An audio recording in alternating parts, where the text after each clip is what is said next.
आज हमारे बीच उदयपुर में Bharatiya Janata party media, social media, माहिती विभाग की कार्यशाला का मुख्य वक्ता के रूप में आप पधारे हैं। इनका मार्गदर्शन हमारे संवाद के सभी सातों जिलों के तीनों ही विभागों के कार्यकर्ताओं को मिला और हार्दिक अभिनंदन और स्वागत करता हूँ मैं भारतीय जनता पार्टी उदयपुर संभाग कार्यालय में कि आप पधारे हैं। और आज की जो ये प्रेस वार्ता है, ये प्रेस वार्ता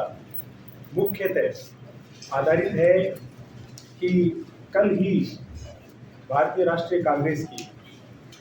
बड़ी नेत्री और कहा जाए कि एक परिवार जो पूरी पार्टी को चलाता है, उस परिवार की सदस्य आदरणीय प्रियंका वाड्रा जी राजस्थान की धरती पर आई। और जब वो आई तो मैं कहना चाहता हूँ कि प्रियंका जी जानी जाती रही है राजनीतिक पर्यटन के लिए,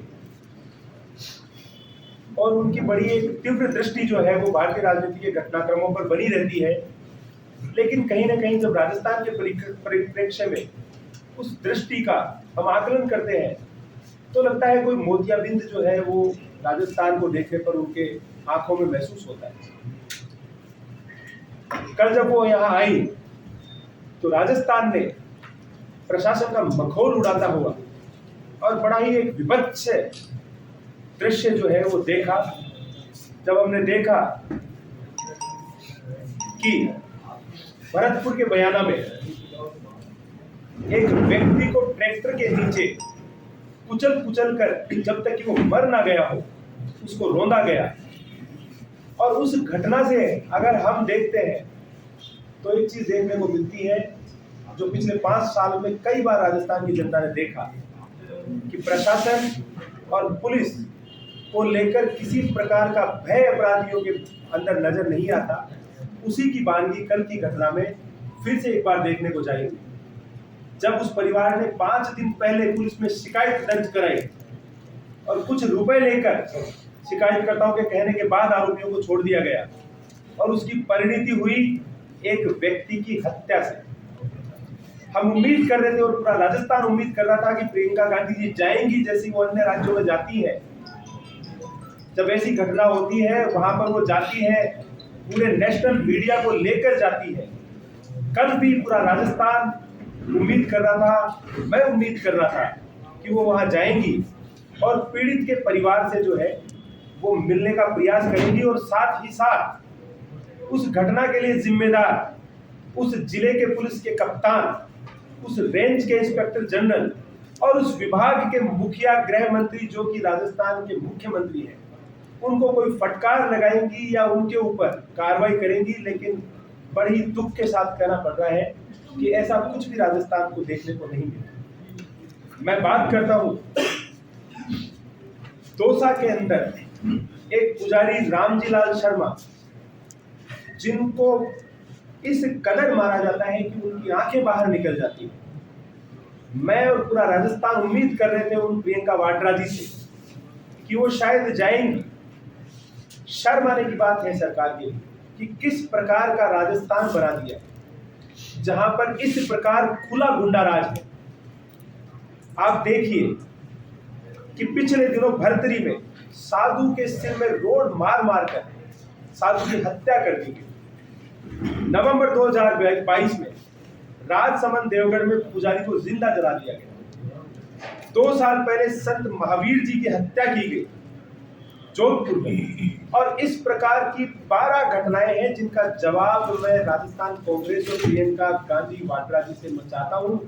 कि वो एक बार वहां जाती या उन्होंने क्या किया इन परिवारों की सांत्वना के लिए, उन्होंने क्या किया इन परिवारों के लिए, इन्होंने क्या किया जिन लोगों ने अपने प्राण दिए हैं उनको न्याय देने के लिए, क्या प्रयास रहे उनके, ये मैं जानना चाहता हूँ। ये सवाल है मेरा आपके माध्यम से उनसे। ऐसे 12 घटनाएं जो मैं आपको बताता हूँ। संगरिया में 17 अगस्त 2022 को तलवार मारकर साधु चेतन दास जी को मार दिया गया। डीडवाड़ा में मोहनदास जी को अगस्त 2023 में मार दिया गया। टोंक डिगी में पुजारी जी को अगस्त 2023 में मारा गया। देवली में दिव्यांग पुजारी को जिंदा जलाया गया। एक बुजुर्ग संत जालोर के घुमरिया गांव की उनकी हत्या की गई चाकू घोंपकर, शंभू पुजारी जी दौसा के महुआ में 2021 में जिनको जिंदा जलाया गया, पुजारी विवेकानंद जी बूंदी में 2022 में जिनको जिंदा जलाया गया। ये घटनाएं हैं जो चीख चीख कर प्रियंका गांधी जी से मांग कर रही हैं कि वो आती और इनके ऊपर संवेदना व्यक्त करती, और जिस प्रकार के घड़ियाली आंसू वो अन्य जगहों पर बहाती है, वैसा कुछ यहाँ पर भी, चाहे अगर वास्तविकता में नहीं तो मैं कहूँगा कि ड्रामेटिक रूप से ही सही, लेकिन कम से कम वो जाती तो मैं मानता हूँ कि राजस्थान की जनता को कहीं ना कहीं एक सांत्वना उनसे भी है, लेकिन ऐसा नहीं। महिला सुरक्षा में कल वो बात कर रही थी महिलाओं के सम्मान की, उनको रेम्यूनरेट करने की। मैं आपको बताऊं 35,000 से ज्यादा घटनाएं राजस्थान के अंदर जो है वो महिलाओं के ऊपर अत्याचार की दर्ज हुई है। कम उम्र की हमारी बहन बेटियों के बलात्कार रजिस्टर हुए राजस्थान को भारत में महिला अत्याचार और दुष्कर्म की घटनाओं में शीर्ष पे लाके खड़ा करने का काम जिस कांग्रेस सरकार ने किया है, मैं चाहता था कि कल वो इसके ऊपर बात करते, तब मैं मानता कि महिलाओं के लिए उनके मन में कोई समर्पण, कोई सम्मान है। लेकिन वो देश की अन्य जगहों की महिलाओं के लिए तो कहती है कि बेटी है, लड़ सकती है, लेकिन राजस्थान में आते ही कहीं ना कहीं मैं मानता हूं कि उनके नारे खोखले साबित हो जाते हैं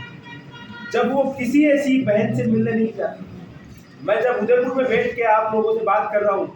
तो मुझे याद आता है इसी संभाग में उस बहन की जिसको निर्वस्त्र करके गांव पे घुमाया गया। अच्छा होता अगर प्रियंका जी एक बार वहां जाकर उससे मिलती, उसके हालचाल जानती, उसका मनोबल बढ़ाने का कार्य करती। लेकिन लोक सेवा आयोग के सदस्यों को गिरफ्तार किया गया है, इनके बोर्ड के चेयरमैनों को जो है वो गिरफ्तार किया गया, और ये एक प्रतीकात्मक सरेंडर जो मैं मानता हूँ पॉलिटिकल पार्टी कांग्रेस ने किया है कि कुछ लोगों को आगे कर राजस्थान की जनता को ये दिखाया जाए कि हम कार्रवाई कर रहे हैं। अभी एक बहुत लंबी फहरिस्त बाकी है। पहली बार हो रहा है कि इनके नेताओं के परिवार के बच्चे जिनके रिटर्न में नंबर कम आते हैं लेकिन इंटरव्यू में सब टॉप कर रहे हैं और सभी शीर्ष नौकरियों को पा रहे हैं। ये कार्य जो इन्होंने किया है उस कार्य का अगर वो जवाब देती तो मैं मानता हूं उनका आनंद सार्थक होगा। इन हत्याओं में जो लोग मरे, क्या उनके जीवन का कांग्रेस सरकार के लिए कोई मूल्य नहीं था? मैं पूछना चाहता हूं प्रियंका वाड्रा जी से कि वो बात करती हूं उन लोगों की और ये बताती हैं कि कितनों को आपने 50 लाख रुपए दिए हैं, क्या उनके परिवार का भरण पोषण, जिस दिन जयपुर में ये घटना हुई उसके अगले ही दिन 2 युवक उसी प्रकार की घटना में मारे गए। एक युवक सरकारी नौकरी ज्वाइन करने के लिए जा रहा था, दोनों भाई थे, क्या उनके परिवार के भरण पोषण की जिम्मेदारी राजस्थान सरकार की नहीं है? उनको कहना चाहिए था कि आपका ये फेलियर है, क्या उन्होंने ऐसा किया है? ये नाटक है और यही मेरी मांग है कि ये नाटक राजस्थान के साथ क्यों हो रहा है, और अगर ये नाटक भी है तो इस नाटक के तहत ही सही, कम से कम आती तो सही, लेकिन उन्होंने तो यहाँ ये नाटक तक करना गवारा नहीं समझा। यही मेरा आपके माध्यम से उनसे सवाल है। जी, चुनाव नज़दीक है तो बीजेपी ने जो लिस्ट डिक्लेयर की है कैंडिडेट्स की उसको लेकर राजसमंद में रोष है, उदयपुर में रोष है, चित्तौड़ में रोष है, तो ये आपके जो कार्यकर्ताओं की मांग है या पार्टी उसको सुन नहीं रही, क्या चक्कर क्या है ये? देखिए आज की जो राजस्थान का परिदृश्य राजनीति का है इसमें एक स्थिति साफ साफ देखने को मिलती है जो आप कह रहे हैं कि राजस्थान में भारतीय जनता पार्टी की टिकट का मतलब है जीत की गारंटी,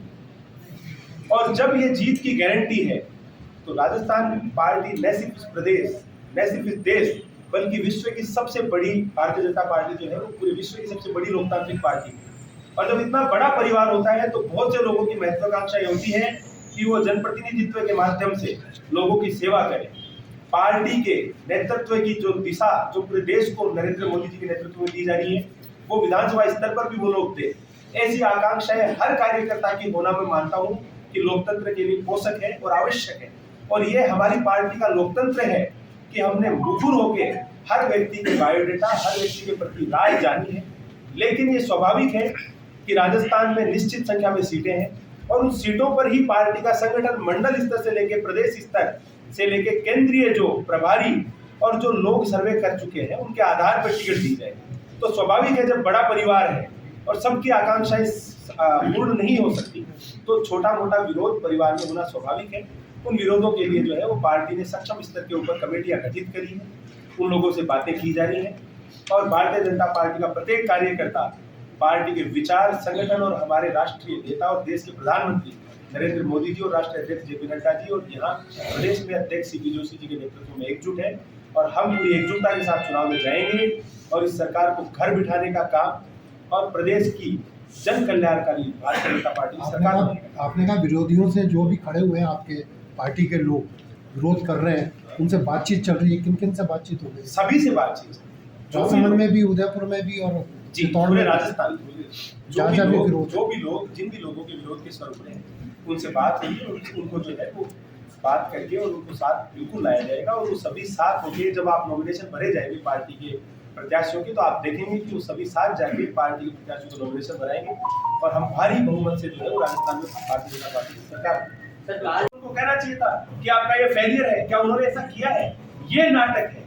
और यही मेरी मांग है कि ये नाटक राजस्थान के साथ क्यों हो रहा है और अगर ये नाटक भी है तो इस नाटक के तहत ही सही, कम से कम आती तो सही, लेकिन उन्होंने तो यहाँ ये नाटक तक करना गवारा नहीं समझा। यही मेरा आपके माध्यम से उनसे सवाल है।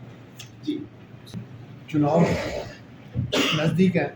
तो बीजेपी ने जो लिस्ट डिक्लेयर की है कैंडिडेट्स की अपने, उसको लेकर राजसमंद में रोष है, उदयपुर में रोष है, चित्तौड़ में रोष है। तो ये आपके जो कार्यकर्ताओं की मांग है या पार्टी उसको सुन नहीं रही, क्या चक्कर क्या है ये? देखिए आज की जो राजस्थान का परिदृश्य राजनीति का है इसमें एक स्थिति साफ साफ देखने को मिलती है जो आप कह रहे हैं कि राजस्थान में भारतीय जनता पार्टी की टिकट का मतलब है जीत की गारंटी और जब ये जीत की गारंटी है तो राजस्थान पार्टी न सिर्फ इस प्रदेश न सिर्फ इस देश बल्कि विश्व की सबसे बड़ी भारतीय जनता पार्टी जो है वो पूरे विश्व की सबसे बड़ी लोकतांत्रिक पार्टी है और जब इतना बड़ा परिवार होता है तो बहुत से लोगों की महत्वाकांक्षा ये होती है कि वो जनप्रतिनिधित्व के माध्यम से लोगों की सेवा करें। पार्टी के नेतृत्व की जो दिशा जो पूरे देश को नरेंद्र मोदी जी के नेतृत्व में दी जा रही है वो विधानसभा स्तर पर भी वो लोग थे। ऐसी आकांक्षाएं हर कार्यकर्ता की होना मैं मानता हूँ कि लोकतंत्र के लिए पोषक है और आवश्यक है और ये हमारी पार्टी का लोकतंत्र है कि हमने मुखर होके हर व्यक्ति के बायोडेटा हर व्यक्ति के प्रति राय जानी है। लेकिन ये स्वाभाविक है कि राजस्थान में निश्चित संख्या में सीटें हैं और उन सीटों पर ही पार्टी का संगठन मंडल स्तर से लेकर प्रदेश स्तर से लेकर केंद्रीय जो प्रभारी और जो लोग सर्वे कर चुके हैं उनके आधार पर टिकट दी जाए। तो स्वाभाविक है जब बड़ा परिवार है और सबकी आकांक्षाएं पूर्ण नहीं हो सकती तो छोटा मोटा विरोध परिवार में होना स्वाभाविक है। उन विरोधों के लिए जो है वो पार्टी ने सक्षम स्तर के ऊपर कमेटियां गठित करी है, उन लोगों से बातें की जा रही हैं और भारतीय जनता पार्टी का प्रत्येक कार्यकर्ता पार्टी के विचार, संगठन और हमारे राष्ट्रीय नेता और देश के प्रधानमंत्री नरेंद्र मोदी जी और राष्ट्रीय अध्यक्ष जेपी नड्डा जी और यहाँ प्रदेश में अध्यक्ष सीपी जोशी जी के नेतृत्व में एकजुट है और हम पूरी एकजुटता के साथ चुनाव में जाएंगे और इस सरकार को घर बिठाने का काम और प्रदेश की जन कल्याणकारी भारतीय जनता पार्टी की सरकार बनेगा। आपने कहा विरोधियों से जो भी खड़े हुए हैं आपके पार्टी के लोग विरोध कर रहे हैं, उनसे बातचीत चल रही है, किन किन से बातचीत हो गई? सभी से बातचीत, राजसमंद में भी, उदयपुर में भी और जी चित्तौड़ पूरे में राजस्थान जहाँ जहाँ भी विरोध, जिन भी लोगों के विरोध के स्वरूप हैं उनसे बात हुई और उनको जो है वो बात करके और उनको साथ बिल्कुल लाया जाएगा और वो सभी साथ होंगे। जब आप नॉमिनेशन भरे जाएंगे पार्टी के प्रत्याशियों की तो आप देखेंगे कि वो सभी साथ जाके पार्टी के प्रत्याशियों को नॉमिनेशन भराएंगे और हम भारी बहुमत से जो है वो राजस्थान में भारतीय जनता पार्टी की सरकार